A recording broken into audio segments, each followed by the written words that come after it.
Assalamualaikum warahmatullahi wabarakatuh. Yang saya hormati sesepuh kita, senior kita, guru kita, pembimbing kita, Bapak Puang Ahmad UB.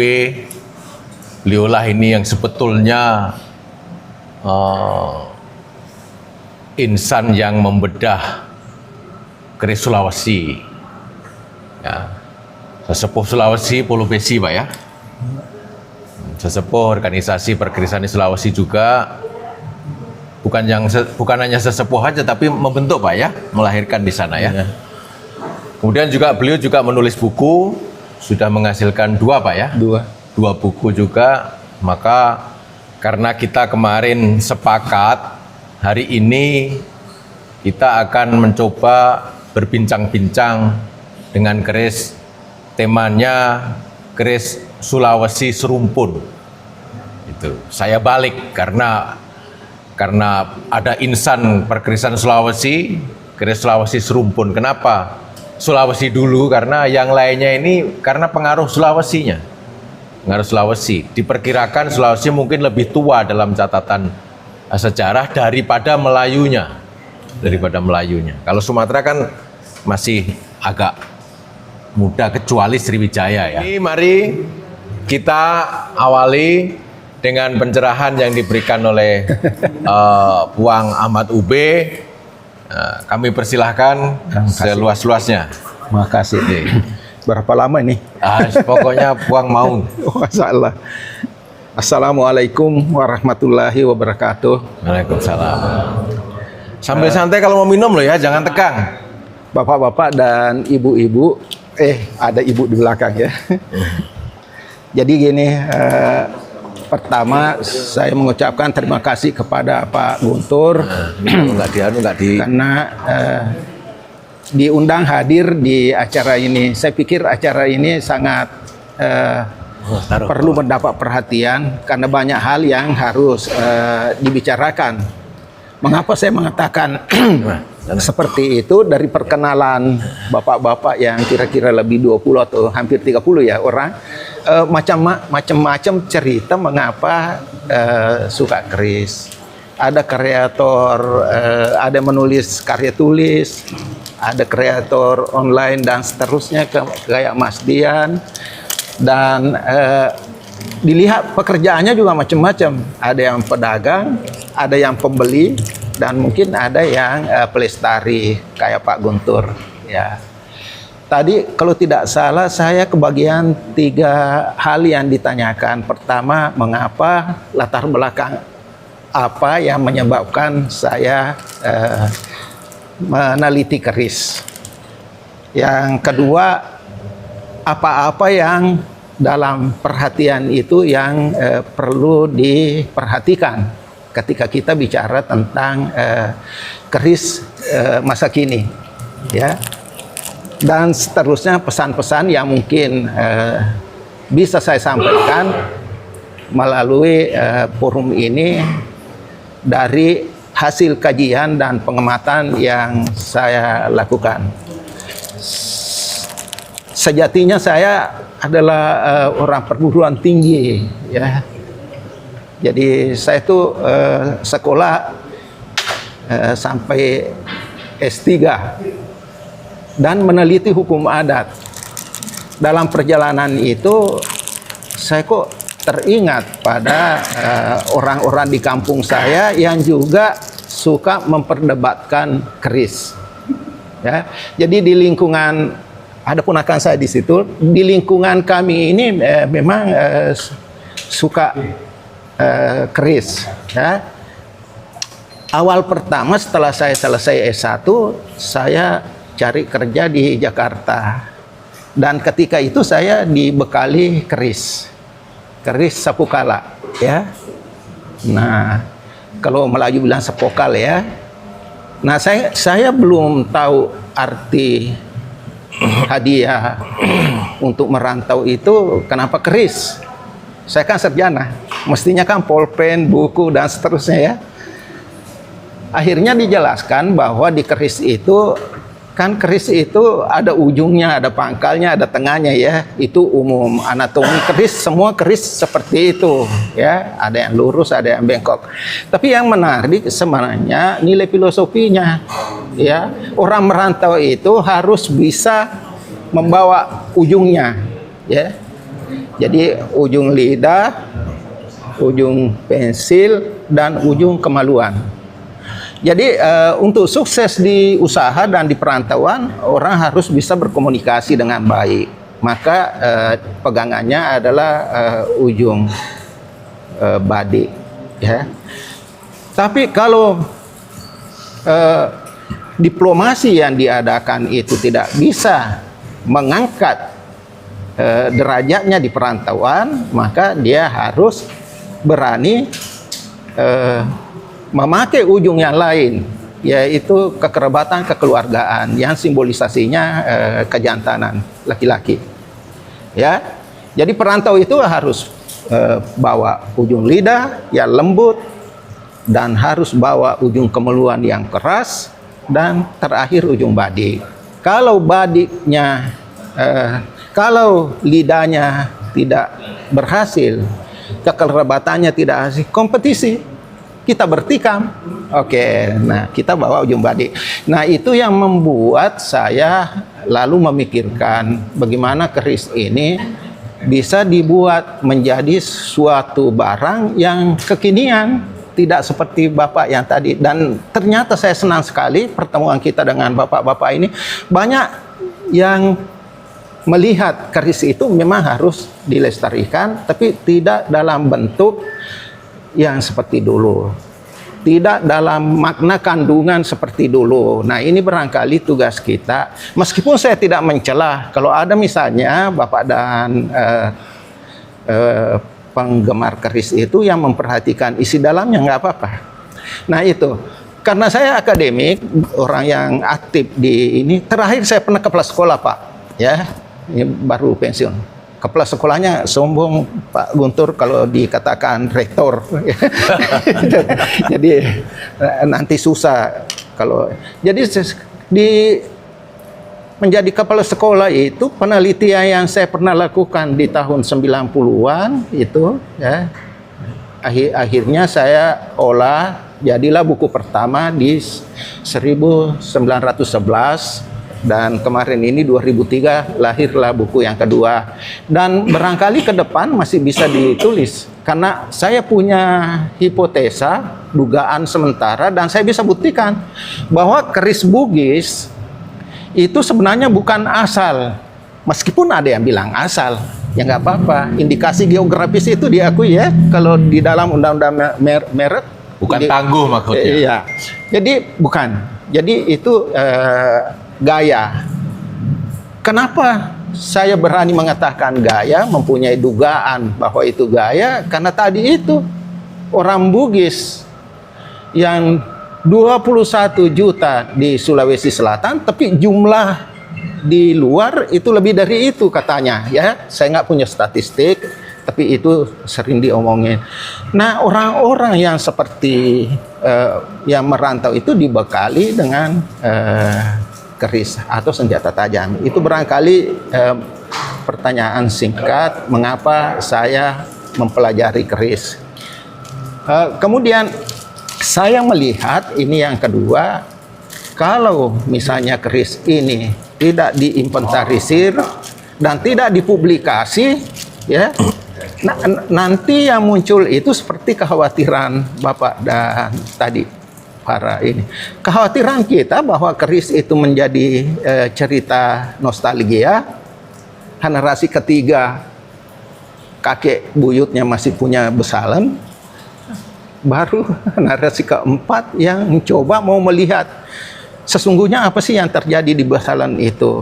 Nah, inilah yang menarik. Di buku saya ada satu bab 9 namanya ketandaan.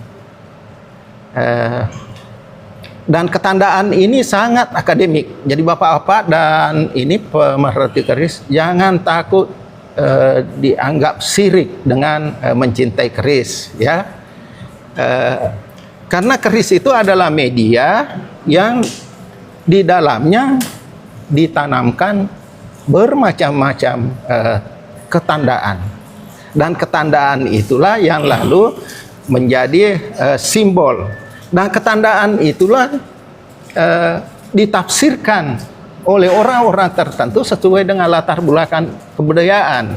Ya, jadi kalau Bapak googling tentang semiotika, itu teori akademik tentang ketandaan. Ya, jadi pergantian malam dan siang, ya, itu tanda-tanda bagi orang yang berpikir dan sebagainya. Jadi, nah keris itu penuh dengan ketandaan. Jadi seperti halaman yang ditanami macam-macam tanaman atau dibangun di dalamnya berbagai macam bangunan, dan bangunan itu punya arti, dan arti ini hidup. Ya, artinya bahwa ketandaan itu diwariskan. Ya, kalau begini ya, tandanya misalnya di Bugis itu namanya Buribojo, di kalangan kita pekeris di luar namanya kul buntet. Kul buntut. Nah, ada yang mengatakan kul buntet itu dari historikalnya itu pantat keong. Ya. Jadi bergerak di putaran yang sempit, lalu bergerak sesuai dengan besarnya keong. Jadi lingkarannya itu. Nah, ini tanda bahwa simbol bahwa manusia pun di dalam pergerakannya itu harus seperti itu, ya, harus dari titik tertentu ditekuni, akhirnya berputar akhirnya menjadi besar. Nah, pasangan kul buntet, pantatnya keon itu di Bugis ada penutup cangkang. Ya, ada penutup cangkang, dan penutup cangkang itu dalam bahasa lokal disebut doi bojo, artinya uang-uangnya siput. Nah, dalam kehidupan sehari-hari misalnya kita dalam kesulitan memperoleh dana, lalu kita minta minjam misalnya sama tetangga, sama saudara, saudara bisa menjawab kalau tidak punya duit, misalnya lebih berduit keong daripada saya. Nah, itu pun tanda-tanda rezeki. Nah, ini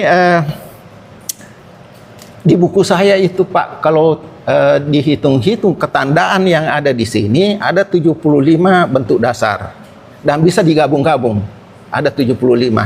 Nah, yang menariknya itu kalau dari lambang yang ada di situ, tanda yang ada di situ diklasifikasi, maka tanda itu ada satu pertama tentang kehartabendaan. Ya, ada tentang adi kuasa, kekuasaan, ada tentang ketenteraman rumah tangga, ada 5 isi pokok ketandaan yang ada di Lontera yang jumlahnya 75 itu kalau diabstraksikan meliputi semua kehidupan sehari-hari kita. Saya kasih contoh tentang kekuasaan. Ya, di zaman Saweri Gading, prasejarah orang Bugis, mungkin Majapahitnya kalau Jawa, itu keris yang diturunkan oleh dewa ke bumi itu namanya Laulabalu, ular berbisa. Jadi senjatanya para dewa itu kekuasaan dan politik. Nah, setelah zaman Lontera, zaman sejarah, turun lagi dewa yang membawa keris tentang kesejahteraan. Akhirnya keris itu sekarang masih ada di Luwu, masih ada di Bone, ya. Jadi bahwa raja penguasa itu memiliki kekuasaan adidaya yang diperoleh dari yang maha kuasa, berkuasa. Tapi di zaman sejarah, ya, di zaman sejarah itu bergerak, berubah. Akhirnya keris-keris kerajaan yang datang di zaman sejarah itu adalah melambangkan tidak mau miskin. Latiakasi misalnya dalam bahasa, tidak mau miskin. Belakangan di zaman modern dibikinlah keris lagi yang memadukan. ya, satu sisinya adalah kekuasaan, satu sisinya adalah untuk kesejahteraan. Jadi disatukan. Nah, ini kan pergerakan, ya, pergerakan keris itu mengikuti zaman. Nah, saya pikir kalau misalnya bapak-bapak yang bergerak di pelestarian dan pengembangan ini bisa melakukan seperti itu, sangat menarik, ya. Jadi makanya buku saya berjudul Kekuasaan, keris dan kekuasaan, karena memang keris awalnya diciptakan untuk kekuasaan, kemudian untuk kesejahteraan. Dan saya rasa waktu pameran dan waktu peluncuran buku Menteri Ekonomi dan Pemberdayaan itu bicara tentang bagaimana keris menjadi kreasi yang bisa menghasilkan uang. Ya, saya pikir mungkin lonjakan-lonjakan perubahan seperti ini memang harus kita cermati, ya, sehingga kita bisa misalnya melihat keris itu mulai seperti apa adanya di historinya, kemudian dikembangkan, dan ini itu barangkali yang mengapa saya mempelajari keris. Banyak hal sebenarnya yang membuat dengan saya sering ketemu Pak Kohin sama Mas Narto. Alangkah mirisnya misalnya di dulu-dulu itu, ya, yang datang ke Rawabening beli keris itu bule, Jepang, Korea, dan seterusnya. Lalu saya kepikiran bagaimana nasibnya generasi muda Indonesia kalau nanti harus belajar keris pergi ke Belanda, ya, misalnya karena museumnya bagus, pergi ke Eropa, Jerman, Inggris, dan seterusnya. Dan ternyata memang itu sudah terjadi, ya. Jadi keris yang ada di sini, regalia-regalia kerajaan yang awal mula adanya kekuasaan itu udah pada hilang, ya. Laula Balu, Lateakasi, dan sebagainya itu udah dirampas Belanda. Demikian juga di Cakranagara, Lombok, dan seterusnya udah tidak ada. Ya, untung ada yang seperti Pak Guntur punya rezeki beli meskipun mahal sebenarnya, ya. Kalau orang sadar, ya, 20-25 juta hanya bilanya, gila, besi buruk begini. Tapi apa boleh buat, karena kita terdorong untuk menjaga sisa-sisa yang ada itu bisa. Nah, alhamdulillah sekarang kan katanya sih ada negara yang ngembaliin. Alhamdulillah itu kalau diperkenalkan ke kita. Nah, berikutnya yang ketiga, saya ingin menyampaikan kepada bapak-bapak. Kembali saya mau ulangi bahwa tidak perlu tidak perlu takut musyrik hanya karena mempercayai besi itu punya kekuatan. Karena Al-Hadid di Al-Quran itu menjelaskan seperti itu, ya. Jadi besi diturunkan itu memang oleh Yang Maha Kuasa, diberi kekuasaan. Dan untuk mempelajari itu, untuk menghindari tadi yang musyrik, menghindari yang isi dalam, kita bisa pelajari dalam bentuk ilmu pengetahuan. Sekarang ada teori ilmu pengetahuan namanya semiotika, ilmu tentang tanda-tanda, ya.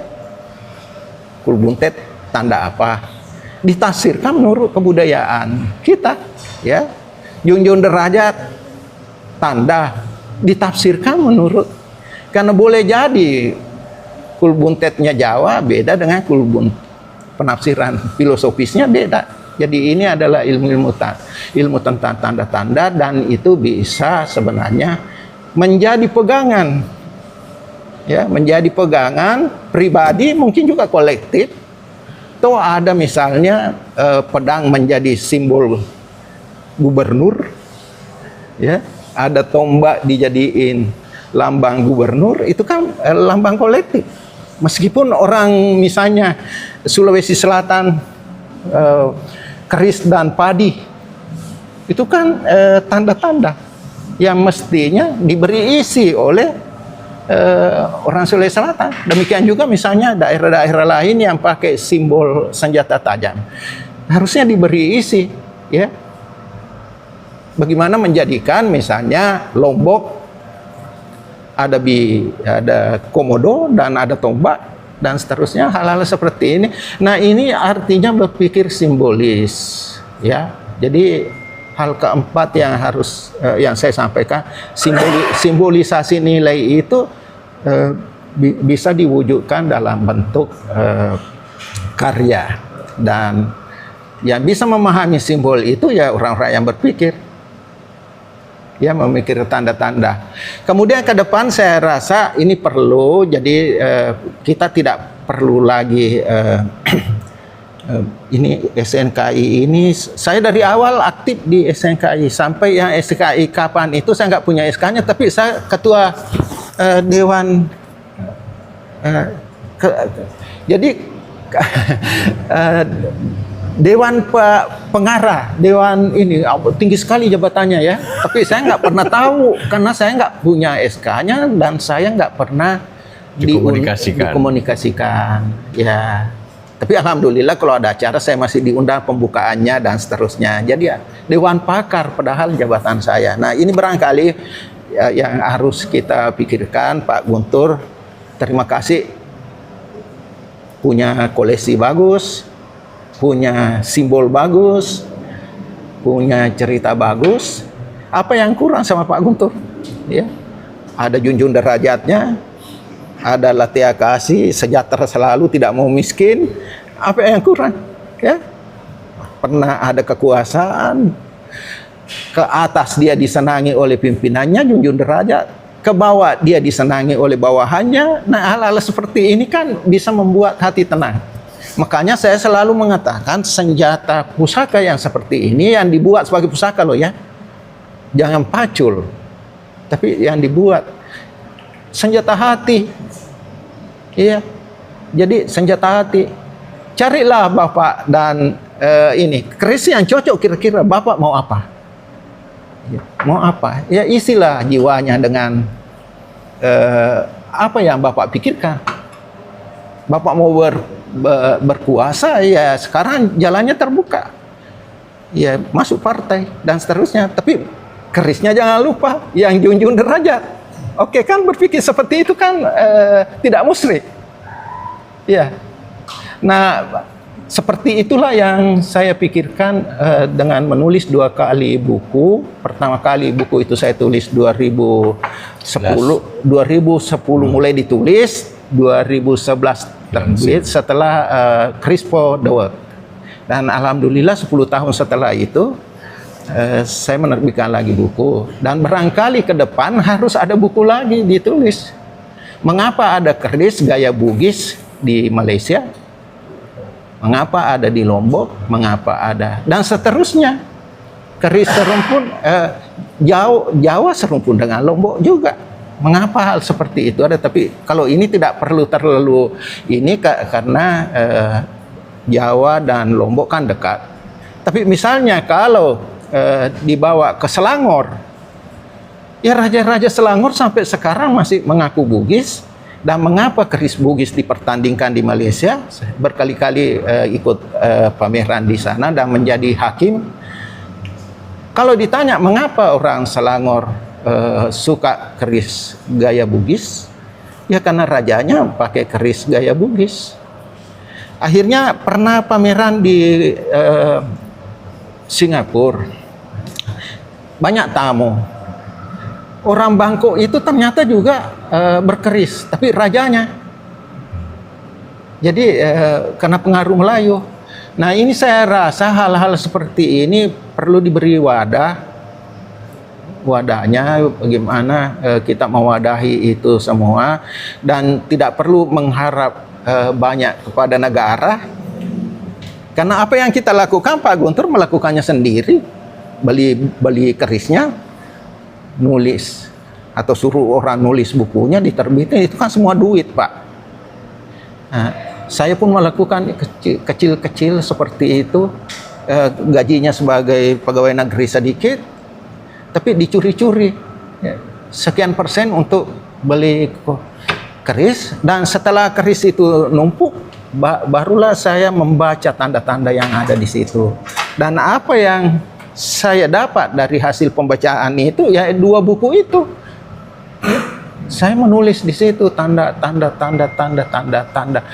tanda-tanda itu adalah menguatkan hati kita untuk menghadapi kehidupan. Nah, saya rasa seperti itu. Kayak apa yang saya kemukakan mungkin adalah intisari dari apa yang saya tulis, dan makanya tadi saya bertanya ke Pak Guntur, ini berapa jam mau ngomongnya.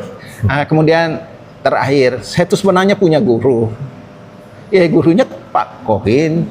Kalau dapat bawa ke sana, ada Narto dan terus ya sampai sekarang pun masih, kalau ini ya perlu ada guru, Pak.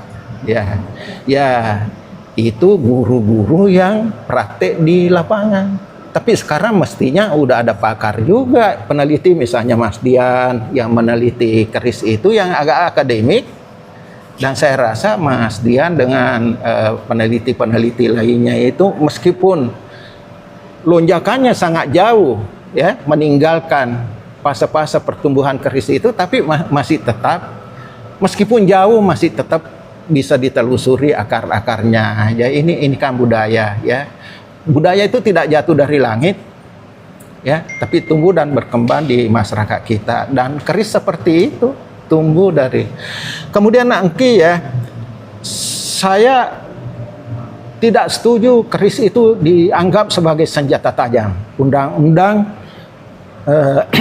1251 bukan senjata tajam ya, karena di pasalnya itu ada pengecualian, pusaka dikecualikan dari berjasanya.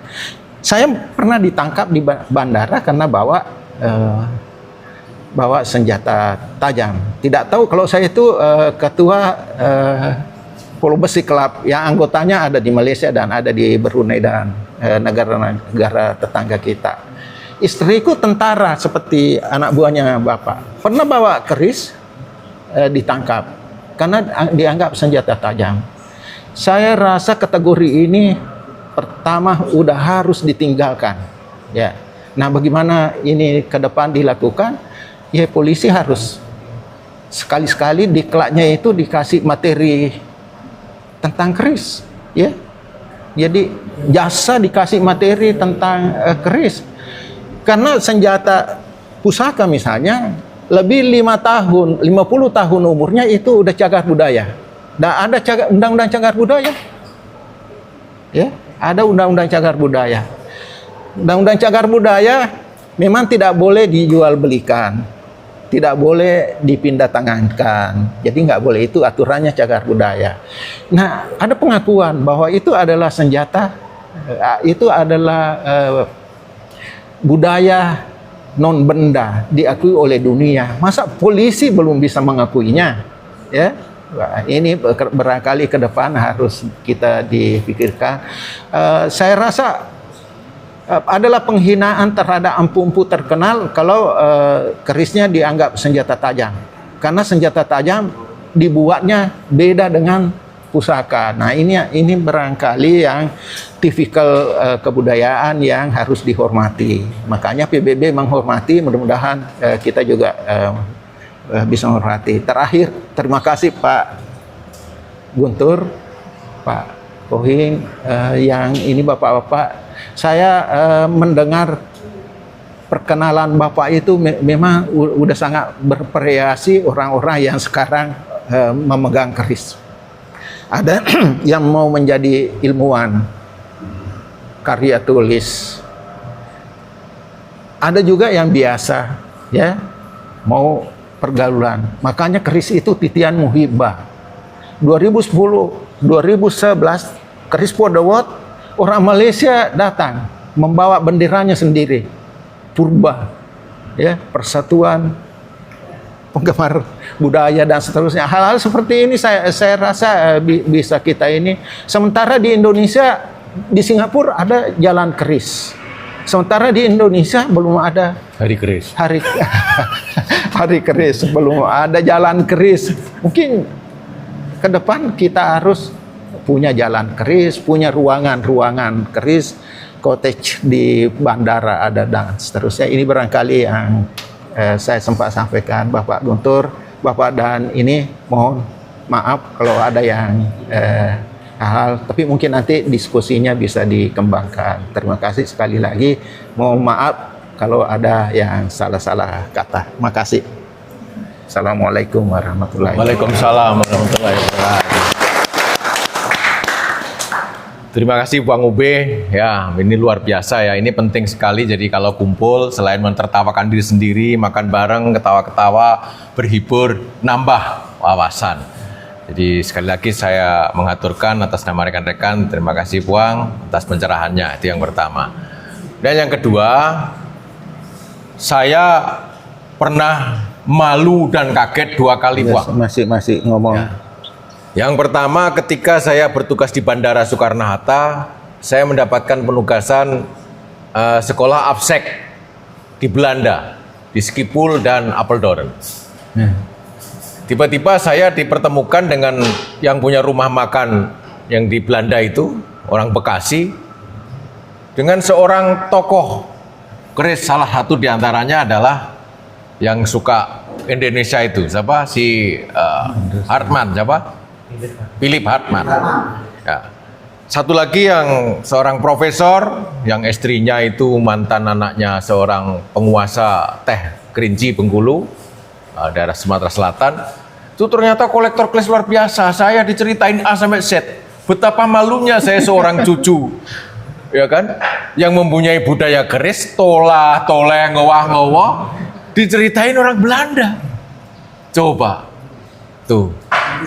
Saya ke Australia, studi banding tentang bandara ke Brisbane. Kepala polisi Australia itu adalah kepala asosiasi gamelan.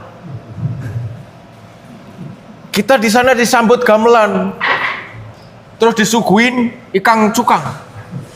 Saya baru sekali itu ketemu bahwa ikan cukang itu ternyata dari Sulawesi. Kita makan di sana, kita nikmati di sana, enggak tahu selama ini saking bodohnya kita. Salah. Itu yang kedua, saya malu. Yang ketiga, terakhir ketika saya tugaskan sekolah di FBI di Los Angeles, pada suatu malam kita diajak nonton pertunjukan, adalah sampai merinding saya Bang.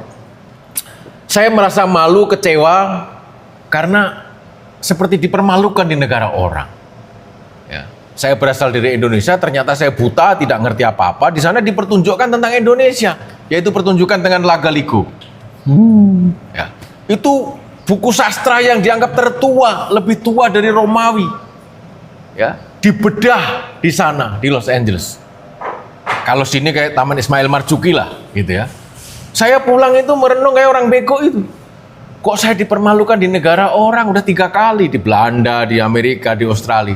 Maka saya pulang ya dengan hal yang terbatas, saya nekat dengan cara yang tertatih-tatih, keblondrok dan lain sebagainya, kita mencoba memahaminya. Itulah kira-kira yang kedua. Maka sebelum saya menyerahkan buku saya kepada Wang, saya juga akan menyampaikan kenapa buku ini kami tulis juga. Sama latar belakang saya.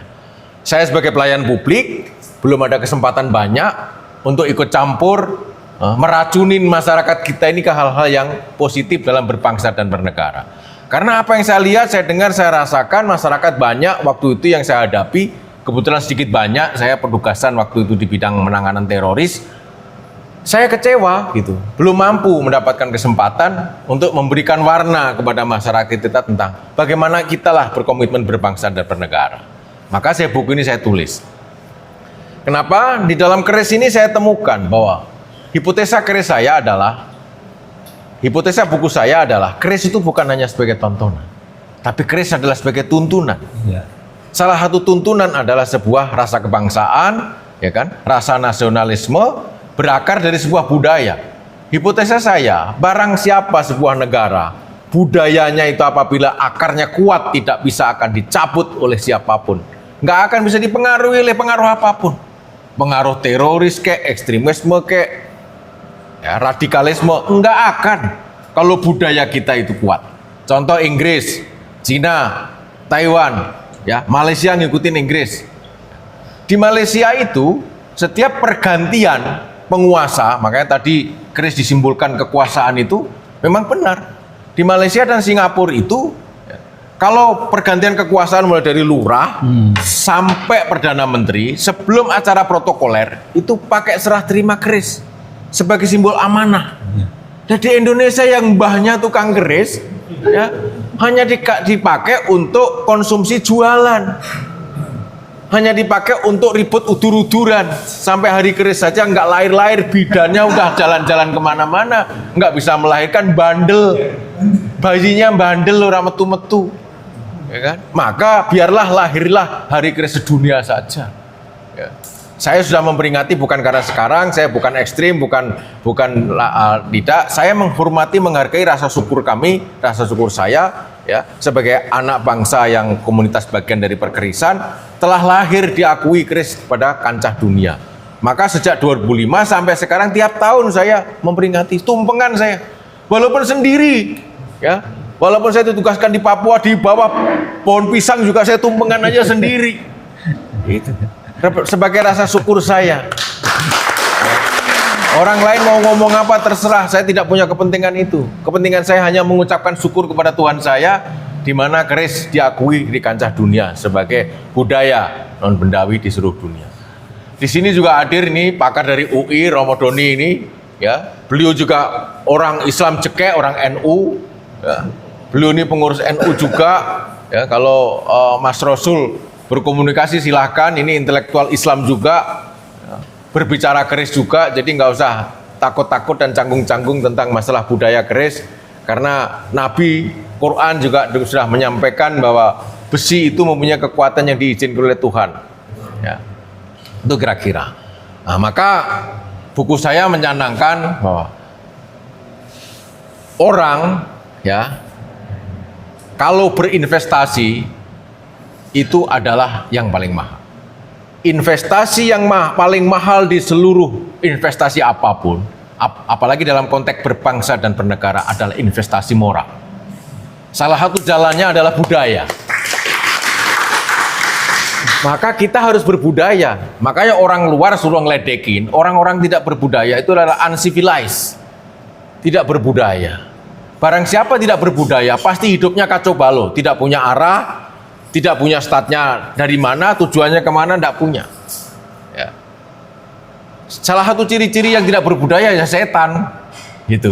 Selama masih manusia harus berbudaya, karena budaya itu bagian daripada kesepakatan, mulai dari lokal sampai ke global. Nah, teori terbentuknya budaya itulah, ya.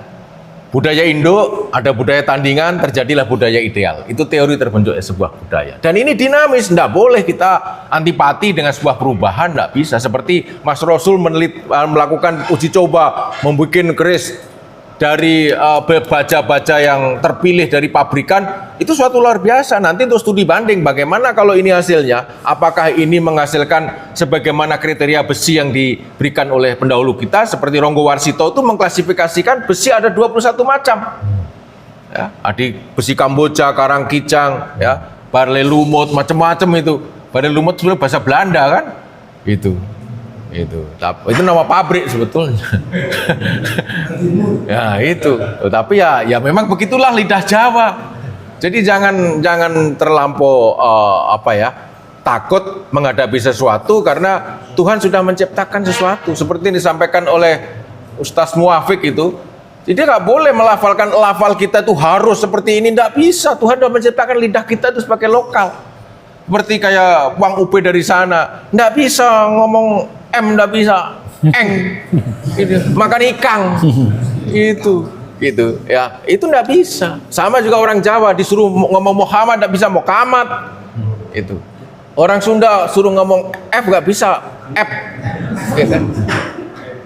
V nggak bisa P. Ya, seperti itu nggak bisa diharuskan wajib sama seluruh dunia, nggak bisa. Karena Tuhan yang menciptakan, berarti kalau kita mengkritik itu adalah berarti melawan Tuhan.